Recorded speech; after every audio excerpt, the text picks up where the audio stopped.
Hey guys, tonight we're going to take a slow stroll down some rather dimly lit streets of Paris. Back in the 1920s, you know, the roaring 20s. The age of jazz, art, cigarette smoke in every cafe, and apparently a certain French appetite for escapism that could have raised a few eyebrows if anyone had noticed. So, settle in, maybe grab a cup of chamomile tea, or just let the city's history lull you into a gentle doze. Because Paris back then wasn't just about romance and berets. Oh no. It had its own quiet little empire of something much darker. Asterisk, we're talking about heroin. Yes, the kind of substance that makes you float away. Pretend the world isn't demanding and look sophisticated while doing so. But don't imagine dark alleys with shady figures. Most of this empire unfolded in smoke-filled apartments, literary salons, and avant-garde cafes, the kind of places where a wearing intellectual might have paused mid-argument over the meaning of existence to ask, "Do you have any more of that?" Asterisk, of course, this all didn't start in Paris. Heroin had been invented decades earlier by Bayer, of all people, who probably imagined it as a perfectly civilized medicine.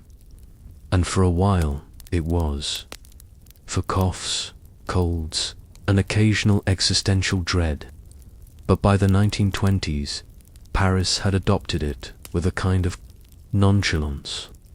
It became the accessory of choice for artists, writers, and a certain social elite who liked their misery neatly packaged in little glass vials.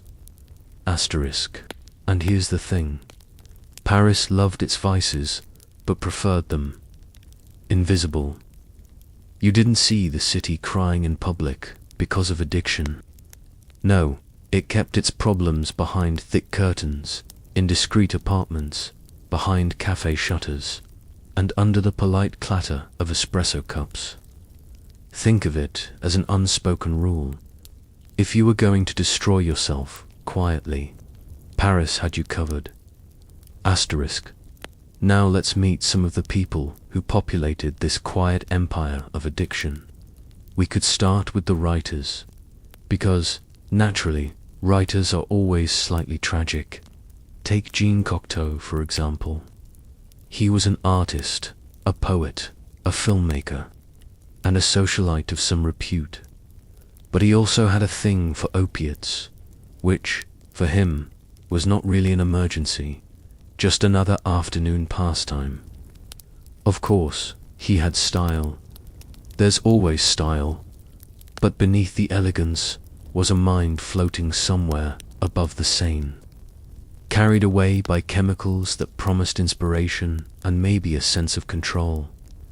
Asterisk, then, there were the painters. Notably, figures like Pablo Picasso. Yes, he occasionally flirted with substances. Not heroin specifically, but the Parisian culture of indulgence was infectious. Painters, writers, and the occasional aristocrat had this unspoken competition who could suffer, create, and look impeccably chic while doing it. The irony, of course, was that no one looked particularly glamorous in the long run. Heroin has a habit of dulling even the most stylish features over time. Asterisk. And while the city hummed with these quiet crises, the cafes, clubs, and salons provided the perfect cover. Smoking was still fashionable, absinthe was still the drink du jour, and everyone was too busy discussing modernism, existentialism, and the inevitable collapse of civilization to notice the slow, creeping addiction at the heart of their society. The city of light, in its infinite charm, became a city of quietly hidden chemical despair. Asterisk. But it wasn't all tragedy. Parisian society had a peculiar way of romanticizing misery. Addiction, for some, became a kind of badge of authenticity. "I write, therefore I suffer," was the unofficial motto, whispered over delicate pastry crumbs.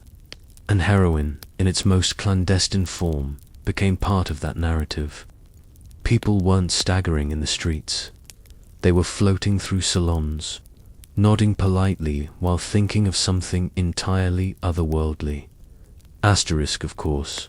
Authorities noticed eventually. They had to, because you can't keep an entire empire completely invisible. Doctors, pharmacists, and the occasional police officer began to track usage, though enforcement was, let's say, inconsistent. Paris liked its chaos subdued but stylish, and there's only so much you can do when everyone agrees not to look too closely. Asterisk, meanwhile, the artists continued. Painters painted, writers wrote, and aristocrats nursed delicate vials in velvet-lined pockets. Everyone had a system. Some rationed themselves, some indulged recklessly, and some simply allowed the city's aura to carry them along. And the city itself seemed to shrug. The cafes hummed, the street lamps glowed softly in the fog, and life went on as if nothing were amiss. Asterisk, yet there was a creeping awareness, a quiet acknowledgement that the empire of addiction was not just a personal indulgence, it was a social phenomenon. The glamorous, the creative, and the elite weren't merely experimenting. They were shaping a culture that normalized quiet, invisible dependency. And while Paris smiled, sipped its absinthe, and debated the next great novel or painting, an entire underground of chemical reliance thrived in the shadows. Asterisk, so, as we float along these streets tonight, imagine the cafes filled with smoke, the conversations lilting between brilliance and despair, and the tiny vials tucked away in coat pockets. The 1920s in Paris were more than jazz and fashion. They were an intricate tapestry of elegance, creativity, and just enough quiet misery to remind everyone that beauty often walks hand in hand with a certain soft destruction. Asterisk. And we haven't even begun to explore the personal stories, the lives behind the vials, the subtle declines, and the private tragedies that rarely made it into the newspapers. Those are coming next. We'll meet poets whose words danced brilliantly even as their bodies betrayed them, socialites whose charm masked their cravings, and entire circles of artists whose quiet addiction was the glue holding their world together. Asterisk, but for now, let's pause. Take a deep breath. Imagine the warm glow of a Parisian street lamp on a misty evening, the faint music from a nearby cafe, and the hush of the city carrying secrets in its folds. Heroin in 1920s Paris wasn't a spectacle. It was a gentle, invisible undertow, a quiet companion to the dazzling light, the intellectual debates, and the silent suffering that no one spoke of too loudly. Asterisk, because why ruin a perfectly good conversation about modern art by mentioning that someone was nodding off in the corner, quietly lost to their own chemicals? Asterisk, and with that, let's drift slowly toward the next set of characters, the next layer of this hidden empire, where we'll see how addiction touched not just artists, but the very heart of Parisian high society. Asterisk. Tonight we begin with a little late-night meander through dimly lit streets, the kind that hums softly under flickering streets. You might want to make yourself comfortable. Perhaps a blanket, maybe a cup of something warm. Let's let the modern chaos fade just a bit and slip into another time. One where the nights were long, the music was louder than your thoughts, and the people were, well, slightly more desperate than polite society would usually like to admit. Asterisk, so, let's float into the world of jazz. Not the clean, polished versions you hear in your fancy little hotel lobbies today. I mean the gritty, smoke-stained clubs of the 1920s and 1930s, where the scent of sweat, gin, and something vaguely illegal hung in the air like a permanent fog. Picture it, a narrow street, dim electric bulbs barely flickering over crowded tables, a small stage with one too many instruments, and a pianist who looks like he hasn't slept in days, but of course, he's about to play better than anyone awake in the room. Asterisk jazz didn't just happen overnight, you know. It was messy, chaotic, and sometimes tragic. Born in the throbbing heart of New Orleans, jazz was the child of African rhythms, bluesy sighs, and a kind of nervous energy that made even the most uptight listener tap a foot or nod in helpless agreement with the beat. And of course, wherever there's music that speaks to something raw and human, there's usually trouble around the corner. Asterisk take, for example, one of the more famous though less often discussed figures in early jazz nightlife, Bessie Smith. She was called the Empress of the Blues, which is a title that sounds regal until you realize her life was a non-stop series of touring hellholes, clashing personalities, and yes, cars, because apparently death just loves to wait at the intersection when you're trying to get to your next gig. She sang with a voice that could cut glass and soothe the soul simultaneously, which, frankly, is exhausting. She was also unapologetically herself, and in the era of prohibition, being unapologetically yourself often meant rubbing elbows with people who preferred gin over conversation and, in some cases, cocaine over anything else. Asterisk, yes, cocaine. Or, more accurately, the various powders, pills, and potions that made nightlife sparkle a little too brightly. In the jazz clubs of the Roaring Twenties, drugs were almost part of the decor. Not everyone indulged, but enough did that they became a sort of unspoken rule. If you wanted to make it in the nightlife scene, you had to either tolerate it or creatively ignore it. And even then, ignoring it wasn't always an option, because the people who ran these clubs, gangsters, promoters, and occasionally slightly unhinged aristocrats, liked to keep the supply convenient. Asterisk now, before we get too cozy with the idea that all jazz musicians were addicts, which is, of course, a vast oversimplification, let's consider the cultural context. These were people who were constantly on the move, performing in venues that were sometimes sketchy enough to make even a hardened tourist think twice, often paid in scraps or promises. Drugs, for some, were a way to cope, to stay awake through endless sets, or to literally survive the pace of touring life. Others, well, they just liked the party a little too much, and history tends to remember those stories with a kind of affectionate grimace. Asterisk. One particularly interesting character is Louis Armstrong. He's universally celebrated now, which, yes, is deserved. But the young Louis pre-fame was something of a streetwise mistake. He had a habit of skipping school, getting into fist, and generally doing what you might politely call testing authority. Later, he would find his salvation in music, his trumpet becoming an extension of his slightly chaotic personality. But even as fame approached, the nightlife shadows never fully released their grip. The jazz scene was a tightrope. One misstep, one bad decision, and you could easily find yourself somewhere grimly familiar to the tabloids, more often forgotten entirely. Asterisk, let's drift over to Harlem, where the nightlife was just slightly more sophisticated. By sophisticated, I mean slightly less likely to involve actual police raids during a typical Wednesday night. Though, don't quote me on that. The Harlem Renaissance was in full swing, and the clubs like the Cotton Club were famous for their extravagant shows. But here's the catch. Many of the performers were black, the audiences were often segregated, and the owners, well, They were mostly rich white guys who liked to think they were patrons of the arts.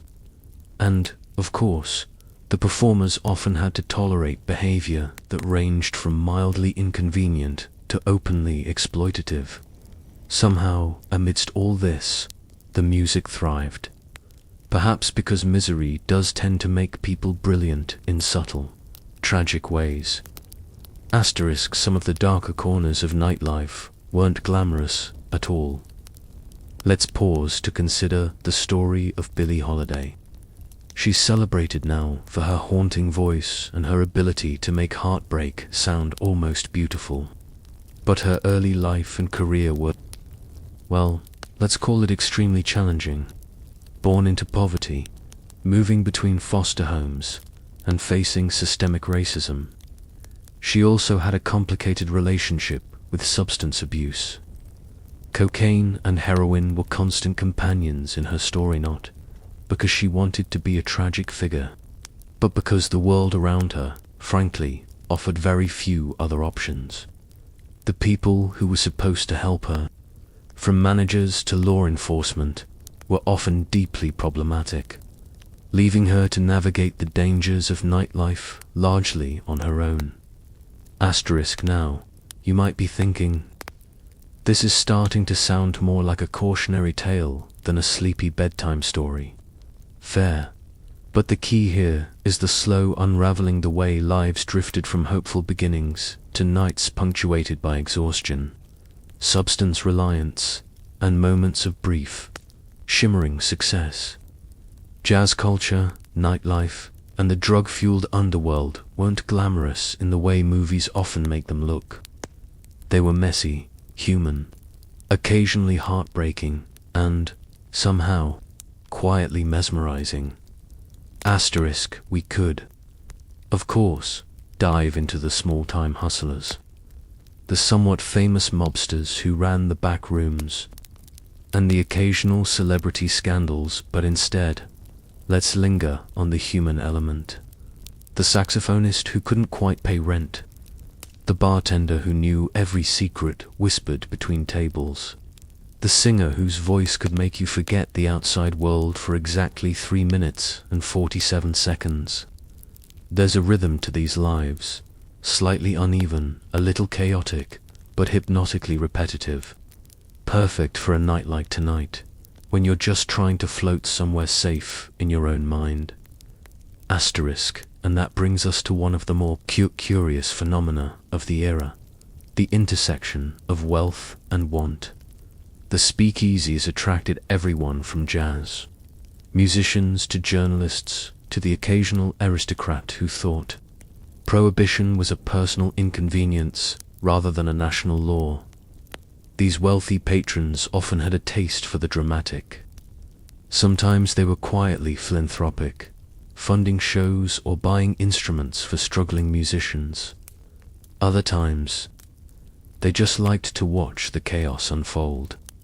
They were drawn to jazz clubs, much like moths to a flame, fascinated by the music, the atmosphere, and the hint of danger, but without the slightest understanding of what survival in that world actually meant. You can see the pattern forming. Brilliant music, shadowy nightlife, substances lightly dusting the edges of every story, and a slow slide toward whatever consequences awaited. No dramatic sword fights, no explosive betrayals, just lives quietly fracturing in a haze of cigarette smoke, horn solos, and the faint clinking of glasses. And that, my friend, is the gentle rhythm of this era. It's not so much a story of heroes or villains. It's a story of humans doing their best to exist in a world that was, at best, indifferent to their suffering and, at worst, actively complicated their lives. If you close your eyes for a moment, you might imagine it, the soft thump of a bass, a saxophone moaning somewhere in the distance, the subtle undercurrent of tension in a room full of people who all have their own secrets and their own ways of coping. It's strangely soothing when you think about it. not because the lives were easy, but because there's a kind of honesty in imperfection. Asterisk will drift further into this world in the next part. There are more characters to meet, more nights to explore, and, yes, a few more substances that make life a little less predictable. But for now, let's sit with the music, the shadow, and the slow, hypnotic pulse of a world that refuses to stop moving even when its inhabitants are on the verge of collapse. Asterisk. Asterisk. Hey guys, tonight we begin with a gentle wander through the foggy corridors of history, where bruised soldiers, eccentric aristocrats, and tragic artists quietly shuffle through their lives, often wondering why life seemed to be a constant mess of awkward encounters, cold soup, and bad decisions. So, if you're sitting somewhere comfortable, maybe under a soft blanket, dim the lights a little, let your coffee go lukewarm, and just let your eyelids get a little heavy. We're not in a rush, and honestly, these people didn't exactly rush through life either. Asterisk. Let's start, as one does, with the aftermath of war. Not the exciting stuff. There are no sweeping battle scenes here, no triumphant cries, no heroic last stands. Just ordinary men who were expected to be heroic but often ended up either dead, confused, or with very bad habits. Take, for instance, the soldiers of the 30 Years' War. By the time the peace treaties were signed, most of them had seen enough mud, lice, and half-frotted rations to last a lifetime. And yet, many of these same men drifted into civilian life as if nothing had happened. Some became wandering musicians, others oddly talented painters, and a few just became excessively bitter. Because, of course, after you spend years trying not to die in a muddy ditch, anything else feels mildly trivial. Asterisk. One such figure was Hans Ulrich von Eggen. Now, don't worry if you haven't heard of him. He wasn't exactly a household name outside of certain very dusty European history texts. But Hans Ulrich had the gentle misfortune of being a soldier who survived multiple campaigns, only to discover that his real battle was against the endless bureaucracy of the Habsburg court. Imagine surviving cannonballs and sword thrusts, and then realizing that you now have to survive paperwork, protocol, and a very particular set of hats. Hans Ulrich's life after the war involved lots of long walks through Vienna, muttering at minor officials, and occasionally commissioning portraits that made him look vaguely heroic but mostly sleepy. Which, honestly, sounds like a fine way to spend the remainder of your life. If you ask me, asterisk, from war-torn mediocrity, let's float over to a slightly more artistic despair. There's a certain lineage of European nobles who, after generations of carefully arranged marriages and repeated exposure to bad genetics, seem to develop an almost innate penchant for melancholia. Take, for example, Prince Eugene of Savoy. He was a military genius, yes, and incredibly wealthy, but also profoundly lonely. He spent decades maneuvering through Europe's complicated politics, never quite finding someone whose company he truly enjoyed. And so he turned to architecture, collecting manuscripts, and building elaborate gardens. Not because he had a sudden green thumb, but because, apparently, creating mazes out of hedges is a perfectly reasonable substitute for human affection. One can almost picture him walking slowly through those hedge mazes at twilight, muttering about treaties, alliances, and the general uselessness of court gossip, while a small dog follows him, equally unimpressed. Asterisk. And then there's the darker, softer world of the artists who were often, ironically, the children or distant relatives of these very same aristocrats. Many were encouraged to take up painting, music, or poetry not because they had a natural talent, though some did but because it was considered a suitable distraction for individuals who were unlikely to inherit power, wealth, or social influence. One such artist, Henri Pierre Lou, spent much of his life painting portraits for rich patrons, most of whom had already decided that he was slightly peculiar. He painted with incredible precision, capturing not only the likeness, but also the subtle despair in his subject's eyes, which was convenient, because he, too, was steeped in mild melancholy. Dan Lou's life was a slow procession of breakfast tables, small social gatherings, and nights spent staring at canvases that never seemed to fully satisfy him. And yet, somehow, he kept painting. Perhaps it was habit. Perhaps it was a quiet, almost masochistic pleasure in dedicating himself to a task that would ultimately outlive him. Now. Speaking of sad, quiet lives, we should probably talk about some of the royals who had their own brand of darkness. Because why not mix a bit of genetic tragedy into the recipe? Consider Charles II of Spain, a man whose nickname, El Hechizado, loosely translates to the Bewitched. He was born into the Habsburg family, famous for their jawlines that looked like half-baked potatoes, and was the product of countless carefully arranged cousin-cousin unions. Charles too suffered from almost every illness and malformation that careful interbreeding could produce. He had weak legs, struggled with speech, and generally looked like someone who had spent too much time around candles and not enough around sunlight. And yet, he ruled Spain for over 3 decades. Not because he was particularly competent, but because who else was going to? It's one of those gently horrifying historical truths that you can float over slowly without panicking. Royal incompetence was often a hereditary condition. Meanwhile, in France, there was Philippe II, Duke of Orleans, not quite as tragic as Charles II, but still spectacularly indulgent.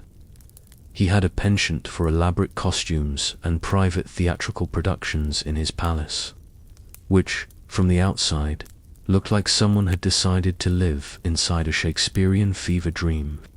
He married, of course, because royal protocol is a cruel mistress, but it was more for political gain than romantic affection. And yet, he spent much of his life meticulously cataloguing his wardrobe and ensuring that every party was just slightly more decadent than the last, which, in the grand scheme of historical importance, is a bit like trying to outshine a candle by bringing a disco ball. We can also meander over to England for a moment. George IV, the Prince Regent, is someone whose life reads like a cautionary bedtime tale about indulgence and self-doubt. He was charming when he wanted to be, but also deeply insecure and often spent entire days writing letters to himself in case he forgot who he was.